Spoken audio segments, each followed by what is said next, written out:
오늘 여러분들에게 전달하고자 하는 본문 내용은 지난번에 했던 본문 내용입니다. 지난번에 부처님의 공도 여러 가지 공도 중에 우리 경전에 주서서 수생들이 책을 작성하기 전에 부처님 공도를 표현해서 예경 올리곤 합니다. 이 예경 개성 중에 부처님께서는 대요민심으로 평화를 우신 부처님, 발리어로 그루나 시들라 하레얀 부처님께서는 항상 대요민심으로 마음 평화롭고 행복한 신부처님이라고 표현했습니다. 지난 시간에는 부처님과 우리는 어떻게 다른지 요민심에 대해는 부처님은 대요민심, 우리는 그냥 일반 요민심 차이가 뭔지, 부처님께서는 평화롭고 우리는 요민 나는데 왜 평화롭지 않은지 이런 이야기를 얘기했습니다. 오늘은 지혜로 밝힌 부처님이라는 제목으로 얘기하고 싶어요. 지난번 발리어를 이어서 얘기하자면 빠냐바조다 위하다 모하다만 해보세요. 빠냐바조다 위하다 모하다만 위하다 모하다만 주소서 내용이니까 읽기가 어려워요. 한 단어예요. 사실은 한 단어인데 합성어가 많기 때문에 읽기 어려워요. 빠냐바조다 위하다 모하다만 단어 5개가 있어요. 빠냐, 바조다, 그리고 위하다, 그리고 모하, 다만 5개로 합성어로 한 단어로 만드는 한 단어로 하니까 읽기가 어려워요. 무슨 뜻이냐면 모하는 모두 아시다시피 이 어리석은 모하라고 합니다. 어리석은 지혜 없음. 따마는 이 어두운 말은 깜깜한 어두운. 그러면 모하다만 어리석음이라는 어두운 어리석음이라는 빛 없고 깜깜한 것을 위하다는 없애다. 그래 부처님께서 모하다만 어리석음이라는 어두움을 없애고 빠냐바조다. 빠냐는 그러니까 모하의 반대 지혜. 바조다는 이 불이의 밝힘. 빠냐바조다 지혜로 밝히신 부처님. 그러면 빠냐바조다 위하다 모하다만 어리석음이라는 어두움을 없애고 지혜로 밝히신 부처님이라는 의미예요. 우리 부처님께서 자기의 인생, 자기의 인간의 어리석음이라는 어두움을 없애고 지혜로 밝히신 부처님. 그러면 부처님께서 부처님 스스로뿐만 아니라 스스로도 밝히게 하고 중생들에게도 밝히게 해주신 부처님. 그러면 오늘 이야기는 그 발리어는 그 이야기입니다. 제목은 지혜로 밝힌 부처님. 오늘은 우리가 부처님께서 지혜로 어떻게 밝히셨는지, 그리고 중생들에게 어떻게 밝히게 하셨는지 이런 이야기를 오늘 알아보겠습니다. 그러니까 부처님 지혜에 대해서는 우리 경전에는 안난다 냐나 안난다는 셀 수 없는 무한 냐나 지혜 갖추신 부처님이라 해요. 그래서 부처님의 공덕을 우리가 누구나 말로 표현한다며 표현할 수 없어요. 그 표현할 수 없을 정도로 넓은 지혜를 가지고 있어요. 다만 우리 이 중생들은 부처님에 대해 자기의 능력대로 자기의 신신 나는 대로 나름대로 부처님 지혜에 대해 표현합니다. 경전에도 주서 수행들이 여러 가지로 표현하고 여러분들도 부처님 지혜에 대해 나는 이런 지혜가 마음에 많이 들어요. 이런 지혜가 아주 뛰어나다고 생각해요. 이런 사람의 취향에 따라 부처님 공도 마음에 드는 공도 다를 수 있습니다. 그래서 여기에서 여러 가지 지혜 중에 오늘은 세 가지 지혜 사변유다 일체 지혜 모든 것을 아는 지혜 이 지혜의 힘 지혜의 능력 세 가지로 여러분들에게 알아보겠습니다. 그래서 기원전에는 부처님의 지혜에 대해 부처님의 이 지혜 중에는 일반 사람들이랑 투별히 다르게 된 지혜가 바로 사변유다 일체 지혜입니다. 모든 것을 아는 지혜. 모든 것을 아는 지혜, 즉 사변유다 지혜의 능력, 힘이 세 가지가 있다고. 세 가지. 첫 번째 무엇일까요? 첫 번째는 잘 기억하세요. 알아야 할 법을 남김없이 완벽하게 올바르게 스스로 아는 지혜입니다. 발리어로는 여러분이 부처님 공도 중에 사마 삼보다 아시지요? 사마 올바르게 사 스스로 부다 깨달으신 부처님. 이 사마 삼보다 여기에서는 그럼 무엇을 스스로 올바르게 아는가요? 알아야 할 법. 네. 알아야 할 법을 남김없이 완벽하게 올바르게 스스로 아는 지혜입니다. 해보세요. 알아야 할 법을 남김없이 올바르게 스스로 아는 지혜. 알아야 할 법을 남김없이 올바르게 스스로 아는 지혜. 이 지혜를 표현할 때 앞에 단어들이 중요합니다. 첫째, 알아야 할 법이 무엇일까? 그리고 남김없이 완벽하게 아는 것이 무엇일까? 그리고 올바르게 아는 것. 그리고 스스로 안다. 이 다섯 가지 표현이 중요합니다. 첫째, 우리가 알아야 할 법이 무엇일까요? 세상에 알아야 할 것이 많이 있잖아요. 사람마다 얘기하면 다를 수 있어요. 사업하는 사람들은 사업하는 일을 알아야 한다. 학교에 공부하는 학생들은 그 학문 교리 공부해야 한다. 알아야 한다.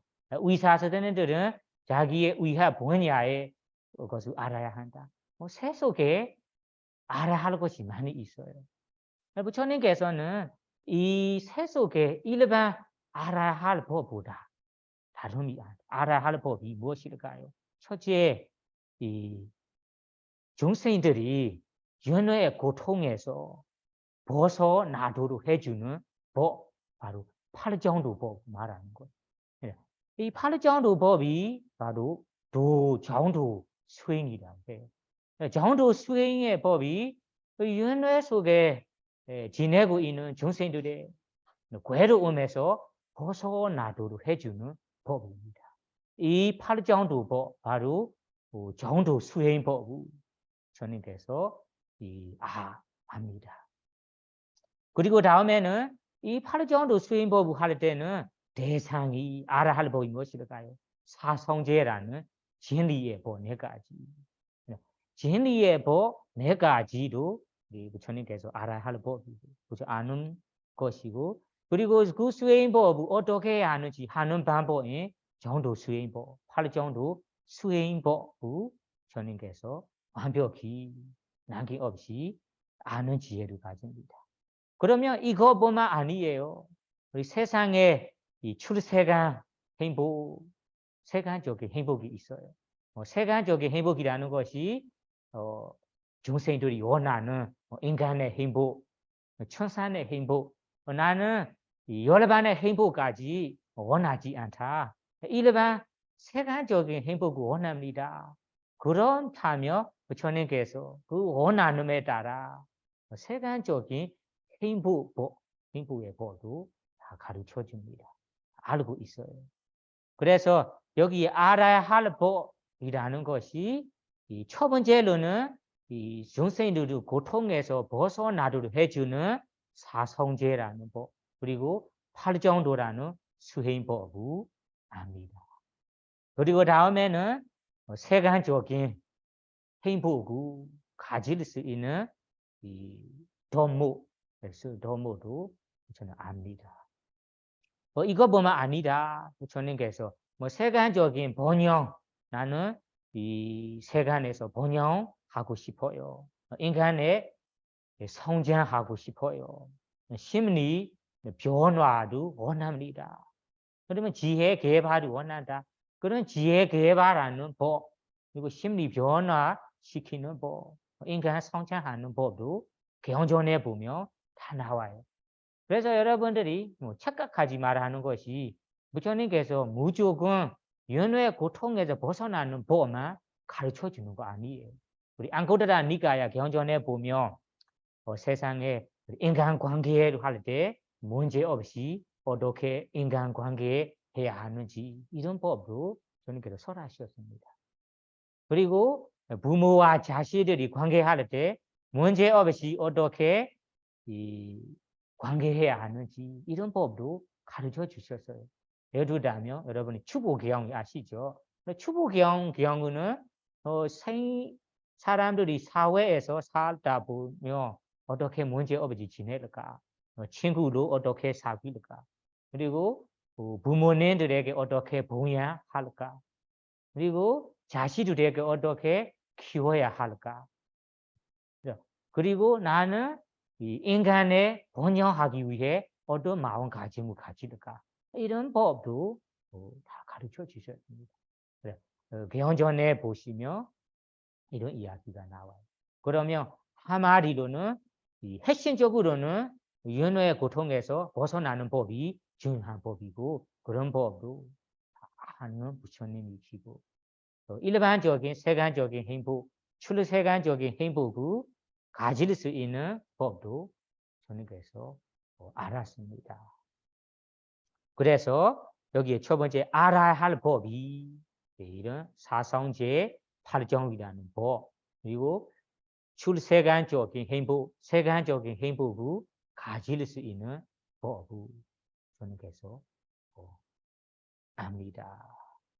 다음에는 남김없이 완벽하게 우리가 알 때 부처님께서 이 법을 아는 것이 하나로 조금만 아는 거 아니에요. 이 법을 전체적으로 완벽하게 그리고 능숙하게 아는 것입니다. 우리는 어느 분야에서 안다고 해도 가끔은 완벽하지 않잖아요. 완벽하지 않아요. 그리고 능숙하지도 않아요. 여기에서는 남김없이 완벽하게 그리고 분명하게 압니다. 아는 자체가 우리처럼 남기고 아는 것도 아니고 그리고 완벽하지 않게 아는 것도 아니고 분명하지 않게 아는 것도 아니고 부처님께서 확실히 압니다. 확실히 알고 아까 사성제 8정도의 법을 확실히 남김없이 그리고 능숙하게 알기 때문에 중생들에게 이 법을 잘 설명할 수 있어요. 잘 교화할 수 있습니다. 이것도 중요한 것입니다. 완벽하고 남김 없이 압니다. 다음에 세 번째는 올바르게. 올바르게라는 것이 우리는 일반 사람들은 가끔은 이 아는 것이 올바르게 안다라고 착각한 경우가 있잖아요. 사실은 나는 잘못 알고 있는데 그 잘못 알고 있는 것을 나는 제대로 알고 있다. 이렇게 착각함이 있어요. 그래, 이 알고 있는 것은 누가 따진다, 누가 이 검사한다며 그것이 변해서 올바르지 않은 법이 될 수 있어요. 여기에 부처님께서 깨달아둔 법은 이 올바르게 한다는 것이 착각함 없이 틀린 것은 올바른 거라, 옳은 것이다라고 착각하면서 아는 것도 아니에요. 그러면 부처님께서 아는 법은 누가 세상에 아주 뛰어난 지혜로운 사람이 누가 와서 이 질문해도 따져도 그 따질 수 있는 검사 다를 만한 이 아는 법입니다. 누가 부처님의 법을 흔들려도 변하지 않아요. 올바른 법으로 다 항상 밝힐 수 있어요. 밝힙니다. 그래서 우리 여기에서는 올바르게 아는 것이라는 거 여러분들이 잘 이해하셔야 됩니다. 부처님께서 아는 것은 틀린 것을 착각하면서 올바른 거라고 아는 것도 아닙니다. 정말로 올바른 것을 올바른 법을 올바르게 아는 부처님입니다. 그래서 이 부처님께서 아는 법은 누가 시험 봐도 시험 볼 만한 법이다. 이렇게 알아야 됩니다. 다음 부분은 부처님께서 아는 법을 알아야 할 법을 스스로 압니다. 우리가 지금 알고 있는 내용은 가끔은 타인들이 말해서 타인들을 통해서 아는 경우가 있거든요. 부처님께서 이런 누가 말해서 아는 것도 아닙니다. 그리고 들어서 아는 것도 아닙니다. 그리고 생각해서 상상해서 아는 것도 아니에요. 우리는 가끔은 이런 것 같아라고 숙고해서 아는 경우가 있어요. 부처님께서 깨달아둔 법이 이렇게 생각해서 아는 것도 아니에요. 생각해서 아는 거라면 확실하지 않잖아요. 확실하지 않아요. 상상해서 아는 거라면 확실하지 않아요. 그래서 부처님께서 스스로 자기의 투별한 지혜로 경험해서 아는 것입니다. 그래서 사마삼보다 사마는 올바르게 틀린 것을 착각한 없이 옳은 법을 올바르게 한다. 그리고 들어서 아는 것도 아니고 생각해서 아는 것도 아니고 스스로 자기의 지혜로 경험해서 합니다.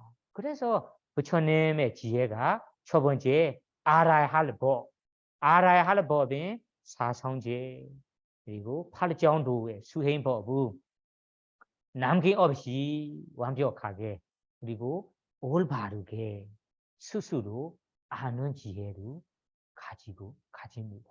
그래서 이런 지혜를 가지기 때문에 그러면 부처님께서 일반 사람보다 이익이 되도록 스스로도 어떤 이익을 받을 수 없는지 생각해 보세요. 부처님께서 자기 스스로보다 사성제의 법을 알고 팔정도 수행을 하면서 스스로 깨달았기 때문에 부처가 되었어요.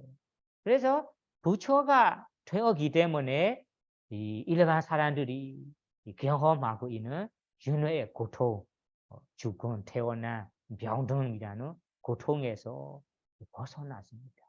완전한 행복이 열반에 이르렀습니다. 이것이 부처님께서 스스로 이 지혜로 이게 밝히는 모습입니다. 아시겠습니까? 이거는 스스로 일체의 지혜로 이게 그 스스로의 인생을 밝히게 하는 모습이고 그뿐만 아니라 부처님께서 정생들에게도 아는 지혜로 알도록 해주셨습니다. 그래서 부다라는 공덕을 보며 스스로도 알고 타인들에게도 알게끔 알도록 해주셨습니다. 그래서 부처님께서 이 인간의 이 생활하는 내내 부처가 된 후에 45년 내내 정생들의 행복을 위해서만 살았습니다. 행복을 위해서만 이 인간에 살아 계셨습니다. 매 순간 뭐 시간은 그냥 낭비 없이 이익이 되도록 법문을 하고 그리고 가르쳐주고 교환하셨습니다. 그래서 이렇게 교환하는 모습이 첫 번째 목적이 이 연애의 고통이라는 것, 태어난 죽음, 병든 일반적인 다양한 몸의 고통, 마음의 고통 이런 고통에서 완전히 벗어나도록 완벽한 행복을 가지도록 법문을 하루 정도 수행 법문을 하셨습니다. 가르쳐 주셨습니다. 이것이 이 첫 번째 제일 핵심적인 따가입니다. 따가. 그러면 이 정도 바람이를 가지지 못한 분들을 위해서는 뭐 수다원이나 사다나한이 되도록 교환하셨어요. 그러면 성인이 될 만한 바람이 공덕을 가지지 못한 이들에게는 최소로 뭐 사아도에 떨어지지 않게 인간의 행복, 천상의 행복, 봉천의 행복에 이루게 되도록 이루도록 저님께서 가르쳐 주셨어요.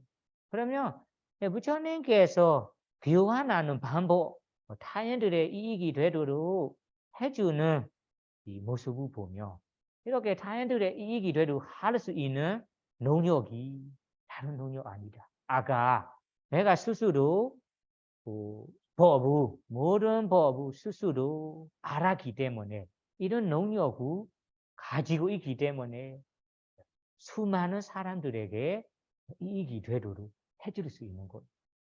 만약에 우리가 생각해 보세요. 부처님께서 아까 얘기한 일체의 지혜 이런 지혜가 없어요. 일반 사람으로 태어났어요. 그러면 일반 사람으로 태어나셨다면 타인들에게 직원만큼 이익이 되도록 할 수 있겠습니까? 할 수 없겠죠. 위대한 공덕을 가지고 있기 때문에 수많은众生들에게 최소로 인간의 행복, 천상의 행복을 누릴 수 있도록 법문을 하셨습니다. 이거보다 더 바람이 공덕을 가지고 있는 분이라면 수다원이 되도록 사람이 되도록 교환하셨습니다. 이거보다 더 바람이 공덕을 많이 가지고 있다면 아라한이 되도록 아라한이 된다면 연애의 고통에서 벗어나 완전한 행복을 누릴 수 있거든요.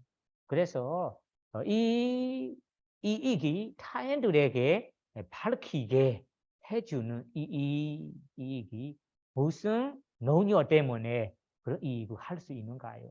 아까 얘기한 사마삼보다 알아야 할 법을 남김없이 스스로 아는 지혜를 가지기 때문에 부처님께서 이 지혜로 자기의 인생도 밝히시고 타인들에게도 지혜로 밝히신 부처님이 되었습니다.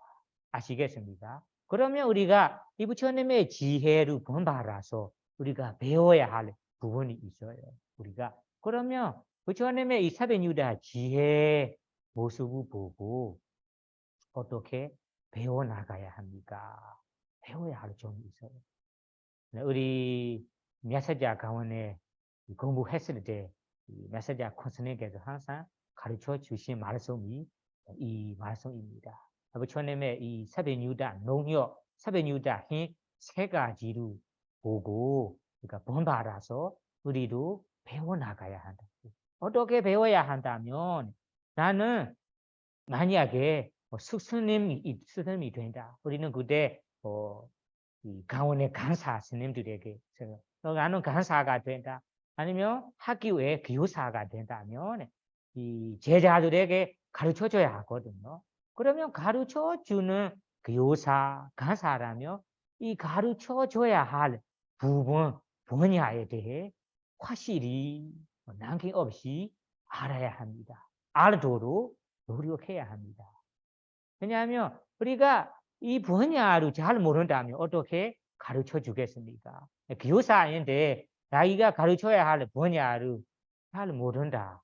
능숙하지 않는다면 제자들에게 어떻게 가르쳐 주겠습니까?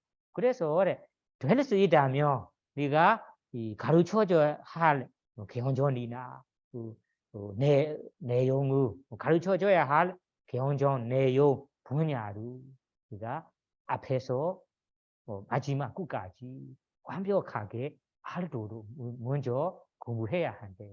왜냐면 이렇게 이 자기가 가르쳐줘야 할 경전을 시제부터 끝까지 완벽히 알아야 어떻게 가르쳐줘야 하는지 그리고 이익이 되도록 자식들에게도 이익이 되도록 가르쳐줄 수 있어요.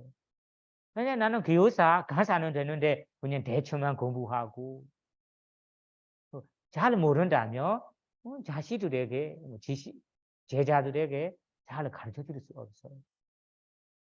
이와 마찬가지로 나는 어디 자리에 있는지 나는 부모 자리에 있어요. 그러면 부모라면 자식들에게 가르쳐줘야 하거든요. 자식들이 잘 예의 있게 잘하기 위해서 자식들이 이 마음가짐, 좋은 마음가짐을 가지게 가르쳐줘야 합니다. 그러면 가르쳐줘야 할 부분에 대해 그러니까 확실히 알아야 합니다. 이것이 바로 사변유다.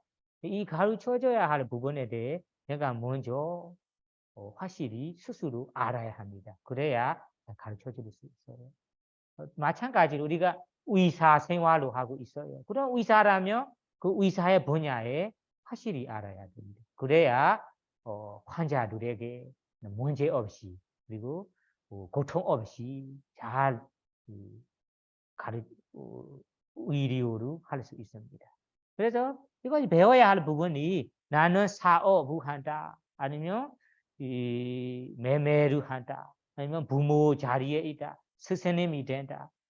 이 자기가 생활하는 분야, 이런 분야에 성공하고 싶다면 우리는 부처님처럼 사변유다 모든 것을 아는 지혜까지 못하더라도 우리 생활하는 분야에서는 확실히 알도록 그리고 능숙하게 알도록 배워야 합니다. 이렇게 배워두는 것이 우리 성공하게 가르쳐주는 일에 성공하게 할 수 있습니다. 이것이 첫 번째 사변유다 지혜의 능력입니다. 기억하시죠? 다시 말하자면 이렇게 말이죠. 알아야 할 법을 남김없이 올바르게 스스로 아는 지혜입니다. 다시 한번 해보세요. 알아야 할 법을 남김없이 올바르게 스스로 아는 지혜. 그래서 여러분들도 일상생활 속에도 스스로 알게 노력해보세요. 들어서 아는 것도 아니고 경험해서 아는 지혜로 가지도록 해보세요. 두 번째 지혜로 가봅시다. 두 번째 지혜는 가르쳐 줘야 할 법을 가르쳐주는 방법, 다양한 방법을 능숙하게 아는 지혜. 그러면 알아둔 법을 교환하는 혹은 가르쳐주는 다양한 방법을 능숙하게 아는 지혜입니다. 이거는 어떻게 가르쳐줘야 하는지 가르쳐주는 방법을 아는 지혜입니다. 따라 해보세요. 알아둔 법을 가르치는 다양한 방법을 능숙하게 아는 지혜. 알아둔 법을 가르치는 다야한 반법우 눈숙하게 아는 지혜. 그러면 가르쳐 주는 방법을 능숙하게 아는 지혜라고 이해하시면 한국말로 들어보면 대기설법이라고 아시죠? 대기설법, 대기설법에 대한 능숙함이라고 해야 할 것 같아요. 그래서 그래, 우리 부처님께서 이 대기설법에 대해 얼마나 능숙하셨는지, 얼마나 잘하는지 개헌전에 읽어보시며 다 알 수 있습니다.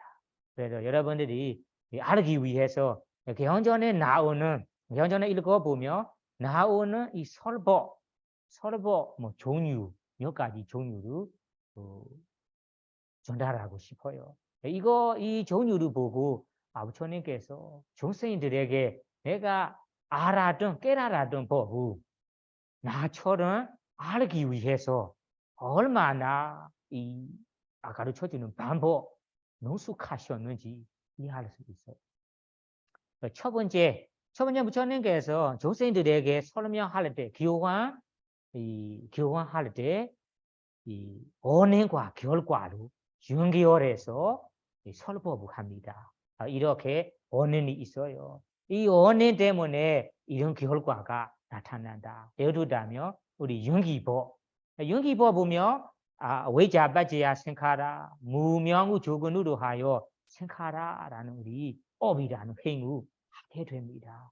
그러니까 업이라는 행위, 선한 행위 그리고 악한 행위로 하게 되는 것이 다름이 아니다. 외자라는 어리석은 무명 때문에 하는 거다. 그러면 이 행위가 조건이 돼서 다음에 생카라바지야 왜냐는 이 업이 돼서 업으로 다음 생에 태어나게 된다. 이런 이 원인과 결과의 연결성으로 그리고 원인 결과로 법문을 하셨습니다. 원인 결과로 설명하면서 우리가 교환하셨습니다. 그리고 한국에는 말이 있죠. 연기법이 있죠. 인연법이라고 하고 연기법이라고도 아마 한국에 말하는 것 같아요. 이런 법이 아까 원인과 결과를 두는 사람에게 알려주면서 설명하는 거예요. 경전에 보면 이런 내용들이 다 나올 거예요. 그리고 빠타나 내용도 해두 빠지요, 아라마나 빠지요. 해두라는 뿌리 조건이 이렇게 조건이 돼서 어떤 결과가 나타나는 거다. 아라마나 빠지요. 우리가 경험하고 있는 대상들이 뿌리로 이 대상이 돼서 조건이 돼서 어떤 마음들이 일어난다. 빠타나 이야기도 사실은 원인과 결과를 가르쳐주는 법입니다. 한국말로는 인연법, 연기법 이것도 부처님께서 설법하는 방법 중에 하나입니다. 그러니까 여러분들이 부처님의 개헌전을 읽어보면 그러면 어떻게 이 내용을 어떤 방법으로 설하시는지 좀 집중해서 읽어보세요.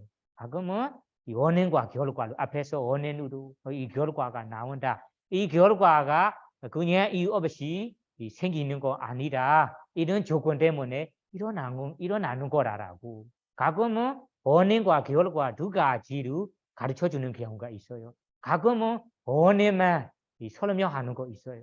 원인만 설명한다면 우리가 추측해서 이 결과가 나타나는 거구나고 할 수 있어요. 가끔은 결과만 가르쳐줘요. 결과만 가르쳐주고 이 결과 과부가 이유 없이 생겨나는 거 아니다. 이런 원인을 통해서 일어나는 거다라고 이런 원인과 결과의 연결성으로 알려주고 가르쳐주는 방법이 첫 번째 이 설법 하나입니다. 다음 부분은 예를 들어서 예시로 법문을 하셨어요. 그리고 어떤 핵심적인 이야기를 가르쳐 주려 하는데 만약 어려울까봐 잘 이해하지 못할까봐 새 속에 있는 예시, 비유로 해서 법문을 합니다. 그래서 경전에 보면 이런 비유 법문이 많이 있어요. 예시. 그래서 선생님도 어렸을 때 이 공부했을 때 항상 뭐이 예시로 예를 들어서 비유해서 법문할 때마다 이런 내용을 읽을 때마다 마음에 아주 좋았어요. 이해가 빨리 갔어요. 그냥 핵심 내용인데 이 핵심 내용을 세속의 비유로 아니면 우리가 알만한 비유로 해서 법문을 합니다. 이런 법문을 두고 우리가 핵심 내용을 쉽게 이해하셨습니다. 그래서 경전에 보면 어떤 내용, 핵심적인 내용이 있어요. 어떤 법이. 이런 법을 세속에 있는 비유로 비교해서 얘기하고 그리고 예시로 법문을 하고 예를 들자면 경전에 분명한 이 예시라면 나무 나무 나무 떼모 비유도 있고 그리고 독이 있는 독화사 비유 이런 여러 가지 비유 법문이 많이 있어요. 핵심은 그 예시가 핵심이 아니에요. 이거는 듣는 사람이 이해하기 위해서 그리고 더 쉽게 이해하기 위해서 비유하는 거예요. 어제 강의 때도 예를 들어서 설명했잖아요. 그래서 여러분들이 설법할 때 핵심 내용을 설법할 때 이런 비유로 비교해서 설명할 수 있다면 듣는 사람에게 이해하기가 쉬워요. 이런 것도 중요합니다. 그런 비유 예시는 만약 들을 수 있다면 세속에 우리 옆에 있는 우리가 알 수 있는 내용을 비교해서 얘기한다면 더 이해하기가 쉬워요. 그래서 이건 한국 얘기는 비유 설법이라고 해야 할 것 같아요. 비유 설법. 이거는 두 번째이고. 세 번째는 가끔 어떤 법을 보면 듣는 사람에게 이 수기를 주면서 법문을 하는 거예요. 뭐 신심이 나도록 노력하고 싶은 마음이 많이 생겨나도록 이런 예언하는 것처럼 너는 이 선업 공덕으로 지금은 깨닫지 못하더라도 다음에 언제 어떤 세계에서는 어떤 이름으로 벼지부가 될 거라.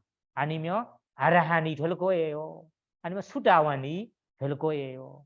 이렇게 수기를 하면서 법문하는 경우가 있어요. 그거는 수기 설법이라 해야 될 것 같아요. 수기 아시겠죠?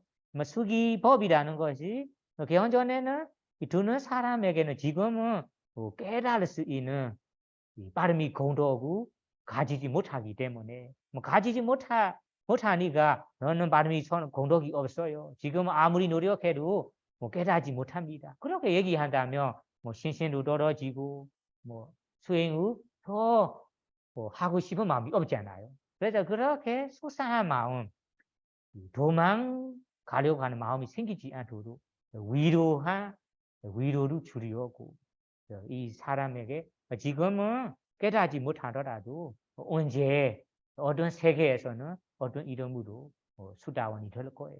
아마 이런 공덕으로 어떤 사람 천상에 태어날 거예요. 범천에 태어날 거예요.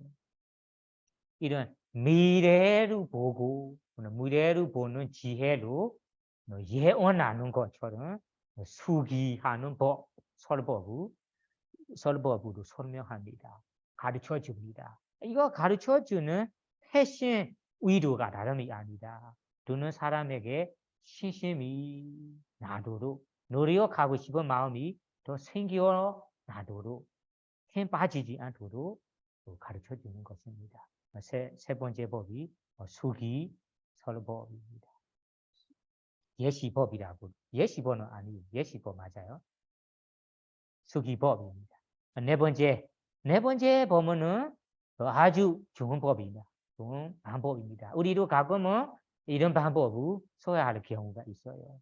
왜냐하면 이 네 번째 법은 질문하는 사람에게 대답한다면 다른 쪽으로 오해 갈까봐 아니면 다른 쪽으로 우리가 마음에 생길까봐 잘못한 마음이 생길까 봐 해서 이 질문하는 사람에게 다시 물어보고 다시 질문하면서 범문하는 거예요. 무는 사람에게 묻고 또 범문하는 거예요.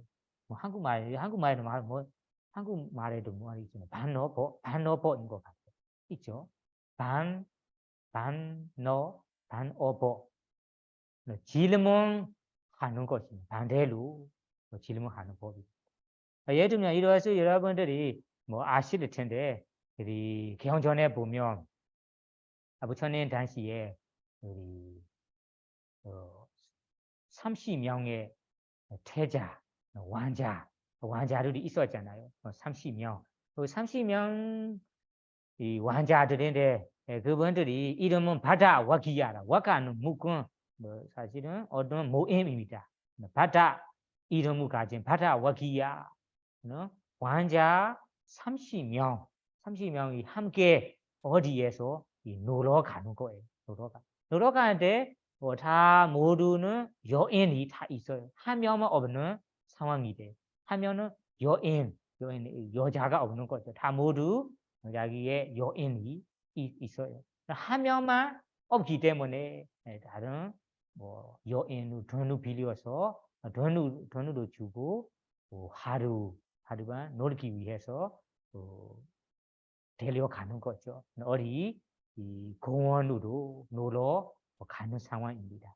그래서 30명의 이런 왕자들이 각각 연예인으로 어디 공원에 놀러 갔습니다. 그래 그 공원에서 놀고 있습니다. 놀고 있는 이 공원에서 부처님께서 이 태자들의 전생의 빠름이 법문을 든다면 어떤 이익이 생길지 미래를 보고 알고 있기 때문에 이 공원 한쪽에서 앉아서 수행하고 있습니다. 그래서 이 왕자 30명이 밤새 놀고 술도 마시고 취한 상태로 하루밤 보내다가 다음 날 아침에는 아까 돈으로 빌려온 연예인이 그 왕자들의 재산 소유물을 다 빼앗 가는 거죠. 도둑해서 나가는 것입니다. 그래서 다음 날에 일어날 때는 자기의 재산, 이런 반지나 보석들이 다 없는 거, 옷까지 다 가져간 것을 알게 되니까 그 여성을 찾으려고 공원에 다 찾아다고 합니다. 어디에 있는지 다 찾다가 우연히 부처님 앞에서 지나갈 때는 이 사람은 여성 만약에 지나간다면 알 수 있을 것 같아서 부처님께 물었대요. 부처님 여기 앞에서 어떤 여성분이 지나간 것을 보이냐 안 보이냐 이렇게 물었대요. 부처님께서 안 보인다 하면 거짓말이 될 수 있잖아요. 보인다 한다면 어디에 가르쳐줘야 한다면 쫓아다니면서 그 여인을 죽일 수 있잖아요. 그래서 뭐 보인다 안 보인다 이런 말을 안 하고 그러면 너희들이 무엇을 찾고 있는가? 이 여인을 찾고 있다면 이 외부적인 이 대상 찾는 것보다 자기 자신을 찾는 것이 더 좋지 않을까 이렇게 묻는 사람에게 질문하고 법문을 하는 거죠. 그러면 우리가 나 스스로를 찾는 법이 무엇일까요? 이렇게 이 왕자들이 질문할 때는 스스로 찾는 것이 다름이 아니다. 내 몸과 마음에 바로 이 순간에 생겨나는 대로 알도록 하는 것이 나 스스로를 찾는 거라. 그래서 한마디로는 부처님께서 나를 찾는 것, 스스로를 찾는 법이라는 것이 이 물질 정신 관찰하는 수행법, 사성제의 8정도 수행을 가르쳐 주는 거죠. 그래서 그런 사성제 8정도 수행법을 두고 따라 실천함으로써 이 30명의 이 청년들이 깨달았거든 합니다. 그래서 이 내용을 보면 부처님께서 묻는 사람에게 다시 묻고 질문하면서 법문하는 경우가 있어요. 이런 경우는 지금 이 이야기 하나입니다. 경전에 읽어보시면 여러 가지 이야기가 있어요. 그러면 이와 이렇게 묻는 사람에게 다시 묻고 법문을 하시는 방법이 부처님께서 능숙하신 방법 중에 하나입니다. 한국말로 반어법, 반어법인 것 같아요. 저는 기억으로는 반어법이라고 한 것 같은데요. 잘 모르겠는데. 네. 다섯 번째로 가봅시다. 다섯 번째는 모두 아시다시피 이거는 비교해서 하는 거예요. 반대된 두 개를 비교해서 설법하는 것입니다. 예를 들자면 좋은 사람 이야기를 설법해야 할 경우에는 좋은 사람과 나쁜 사람 비교해서 법문하고, 그리고 악한 사람과 악한 사람, 그리고 착한 사람, 그리고 지혜와 어리석음, 그리고 행복과 괴로움, 이런 반대된 두 가지를 비교해서 설법하는 경우가 있어요. 이런 방법이 다섯 번째 방법입니다. 대비법인 것 같아요. 대기보다 대비법이라고 그러죠. 대비하는 법이죠. 설마. 대비하는 설법입니다. 마지막 여섯 번째는 특히 앙코르라 니가야에 자주 나오는 방법입니다. 스스로 묻고 스스로 질문하고 스스로 대답하는 이 방법으로 설법하는 거예요. 부처님께서 아까 우리 지난 시간에 12연기 법 공부할 때 그런 이야기 나왔거든요. 까다마 아웨자 빠지야 생카라, 그리고 까다마 아웨자 빠지야 생카라, 아웨자 빠지야 무명 때문에 까다마 생카라 어떤 행들이 일어나는가요? 이렇게 스스로 질문하고, 그러면 다음에는 행위라는 것이 뭐 선어, 불선어 이런 행위 있다라고 스스로 질문하고 스스로 대답하는 식으로 법문을 하시는 거예요. 이런 것을 몬다법이라고 해요. 몬은 질문, 답은 답변이죠. 그러면 몬다 방법으로도 설명합니다. 다음에는 일곱 번째 다음 방법. 일곱 번째는 우리 부처님께 차례대로 아래 수준부터 위 높은 수준까지 차례대로 하는 경우가 있어요. 예를 들자면 우리 기본적으로 계율을 지켜야 한다. 계율을 지키는 자체가 기본적인 우리 몸과 마음, 우리 입과 몸의 행동을 나쁜 행동이 안 되도록 보호하는 거다, 삼가하는 거다. 이런 계율을 지키는 법이 아주 기본적인 실천 수행이다.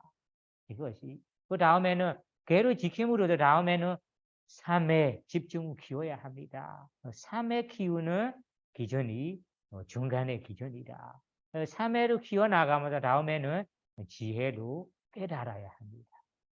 이렇게 우리 부처님 가르침에 이런 기본적으로 실천해야 할 법, 그리고 다음에는 이런 법을 실천해 나간다면 마지막에는 이런 이익을 받을 수 있다. 이런 높은 이익까지 차례대로 하는 법문이 있어요. 예를 들자면 위파사나 단계 중에는 16단계로 하나가 있잖아요. 그리고 우리 우보사타 경에는 우리 부처님 가르침에는 신비로운 거 6가지, 신비로운 8가지가 있다. 이런 우보사타 경에는 부처님 가르침이 처음부터 깊은 거 아니다. 처음부터 시작하자마자 깊은 법을 알 수 있게 다른 거 아닙니다.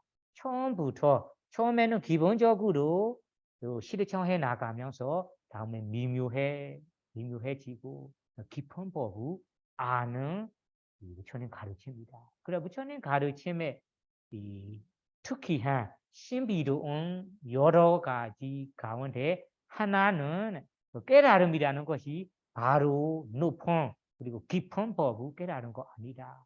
처음에는 이 기본적인 것부터 알고 다음에 점점 차츰차츰 깊어지는 거다.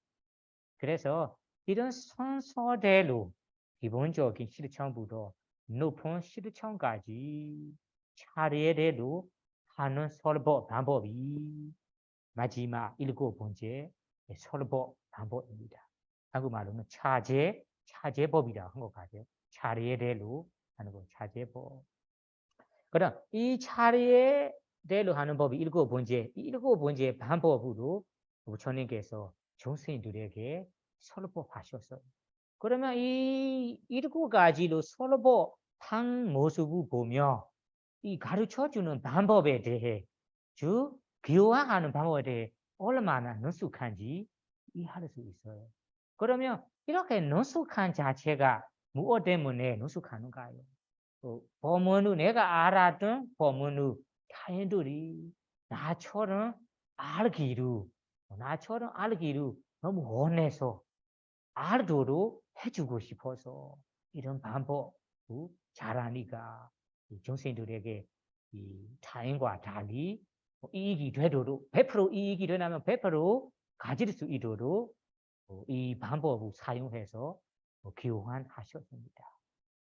그래서 우리 이런 두 가지 이 지혜를 가지고 있기 때문에 어떤 이익을 가지는가요? 어떻게 밝히는가요? 이거는 여러분이 분명합니다. 왜냐하면 이 7가지 방법으로 부처님께서 딱 맞게 교환하니까 듣는 사람에게 어떻게 돼요?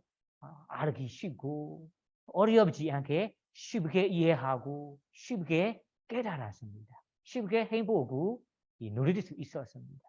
그래서 이렇게 이 방법을 통해 한 명도 빠짐없이 공덕을 빠름이 선어 공덕을 가지는 누구나 가지는 사람이라며 누구나 빠짐없이 이익이 되도록 되도록 해줄 수 있었습니다. 그런 이익이 되도록 해줄 수 있는 이 능력이 다름이 아니다. 이 설법에 대해 능숙하기 때문에 되는 것입니다. 그래서 이 두 번째 지혜를 보고 우리도 배워야 할 법이 있어요. 나는 그러면 자식들에게 가르쳐 주려고 한다. 아니면 제가자들에게 가르쳐 주려고 한다. 나는 스승으로 다른 사람들에게 가르쳐 주려고 한다.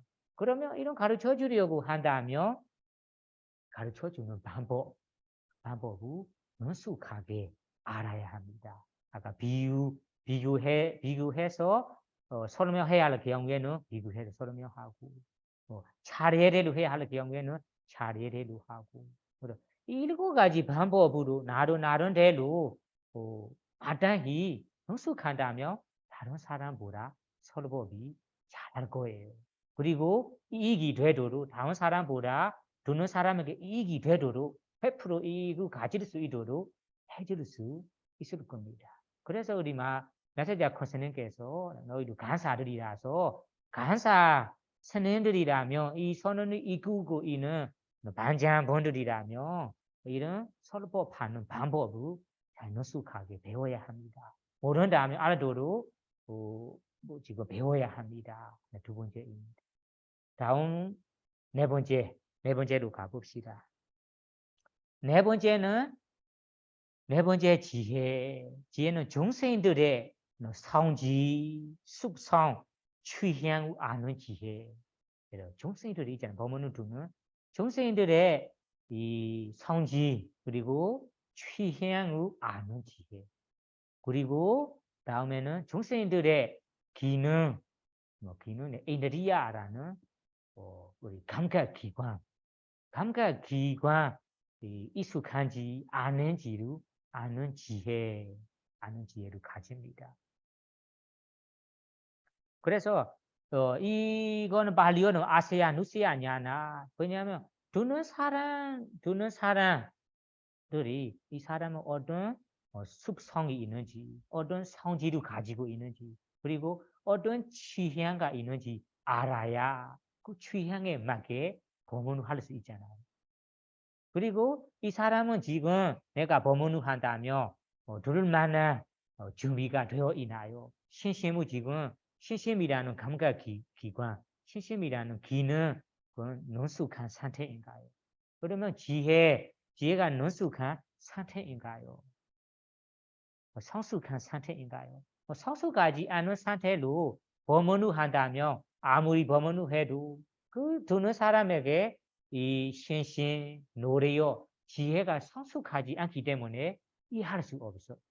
받는 사람에게 이해할 수 있는 능력, 이해할 수 있는 능력, 실력이 빠지기 때문에 듣는 사람에게 100% 이익을 받을 수 없어요.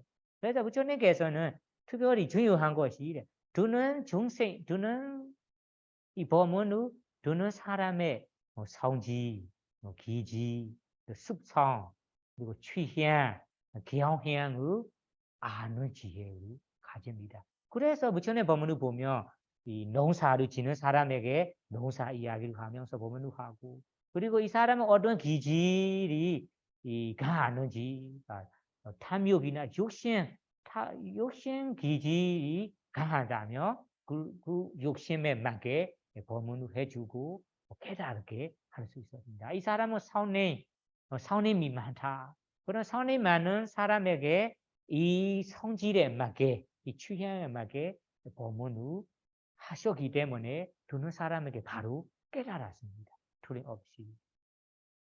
그리고 다음에는 이 듣는 사람이 지금 내가 법문을 한다면 이 법문을 이해할 수 있는 지혜, 그리고 노래요, 그러면 사티, 신심이 준비되어 있는지, 성숙한지 아닌지, 그 시간이 되는지 아닌지도 확실히 아는 지혜입니다. 이런 지혜가 가지기 때문에 지금은 이 사람에게 내가 법문을 한다면 이미 이해할 수 있어요. 그래서 이해할 수 있다. 신심은 준비되어 있다. 노력도 준비되어 있다. 그러니까 준비되어 있는 것을 알기 때문에 준비된 상태로 법문을 한다면 그 아는 사람이 바로 깨달아지는 거예요. 우리는 반대로 듣는 사람이 어떤 성질을 가지고 있는지 모르잖아요. 어떤 기질, 취향이 있는지 모르기 때문에 법문을 하는데, 설법을 하는데 취향에 안 맞을 수도 있어요. 딱 귀에 그냥 들어가지 않을 수도 있습니다. 그리고 이 사람은 지금 지혜가 성숙한지, 노력이 준비되어 있는지 모르잖아요. 이해할 수 있는 이 기회가 준비되어 있는지 모르니까 그냥 이 때를 맞춰서 법문해야 하는데 그 때를 모르니까 나한테 하니까 바로 이익을 100% 받을 수 없어요. 그래서 부처님께서는 첫 번째로 듣는 사람의 성지, 취향, 기질을 확실히 알고 있기 때문에 이 성지, 취향에 맞게 법문을 하셨습니다. 그래서 곧바로 깨달을 수 있고 이익을 받았습니다.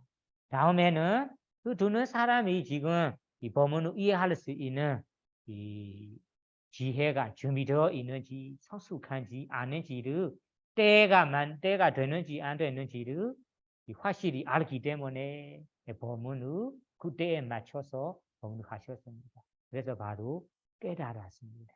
우리는 그 정도 모르니까 우리가 이익이 되도 100% 이익이 되도 할 수가 없어요. 경전에 보면 우리 법 구경에 보면 부처님 안에 사리보다 전자조차 다른 제가자에게 수행법을 가르쳐 주는데 이 사람이 어떤 기질을 가지고 있는지 모르니까 틀리게 잘못 가르쳐 주는 경우가 있잖아요. 법 구경에 보면 이 제자는 라가라는 탐욕, 욕심 많은 성격을 가지는 제자입니다. 이런 성격, 이런 성질도 모르고 사리보다 전작에서 그냥 맞을 것 같아. 나는 이 사람에게 맞을 것 같은 이 수행법을 가르쳐 주셨습니다. 그래서 이 제가자는 그 수행법으로 아무리 수행해도 니메이다조차, 니메이다는 표상조차도 나타나지 않았어요. 다음 전에께서 이 사람의 성지, 이 제자의 성지도 알고, 그리고 내가 법문을 한다며 알 수 있는 때도 지금 되는 것을 알기 때문에 직접 와서 이 명상 주제로 바뀌어서 가르쳐 주셨습니다. 탐욕, 욕심, 기질이 많은 사람이라서 아수바 까마타나라는 이 부정관, 더러운 명상을 가르쳐 주셨습니다. 그런 명상을 하자마자 니메다 표산도 일어나고 다음에 바로 깨달았습니다. 그래서 사리부다 전자조차도 중생의 기지, 성지 그리고 지혜, 노력 준비되어 있는지 때가 되는지 안 되는지 모르기 때문에 제가 잘못 영상 주제를 가르쳐 줄 수 있습니다. 그래서 부처님께서는 마지막 이 중생들의 성지, 취향을 확실히 알고 그리고 이 중생들의 지혜 그리고 노력, 정증이 때가 되는지 안 되는지 성숙한지 아닌지를 확실히 아는 지혜가 가지고 있습니다. 그러면 이 세 가지 이 지혜가 가지고 있기 때문에 부처님께서 딱딱 그 시간에 맞춰서 아무 소용없는 거 없이 이익이 되도록 가르쳐 주셨습니다. 그래서 우리도 부처님만큼 아니더라도 법문을 듣는 사람에게 아니면 설법 듣는 사람에게 어떻게 설명해야 할까, 어떤 성질이 있는지 그 성질에 맞게 취향에 맞게 설명할 수 있다면 이해하기가 쉽고 이익을 받을 수 있습니다. 그래서 오늘 법문은 지혜로 밝히신 부처님입니다. 우리 부처님께서 자기의 인생, 인간도 이 세 가지의 지혜 힘으로 밝히시고 타인들에게도 이 지혜 세 가지의 힘으로 밝히게 하셨습니다. 그래서 우리도 부처님을 닮아서 부처님의 이 지혜를 본받아서 우리의 인생을 이 지혜의 힘으로 밝히도록 할 수 있다면 좋겠고 나뿐만 아니라 주위 사람들에게도 내 나름대로 가진 지혜에 따라 밝히도록 또 가르쳐 줄 수 있다면 이익이 되도록 해줄 수 있다면 여러분들도 부처님처럼 부처님께서 오셨다 가신 길을 따라 실천하신 분들이 되겠습니다.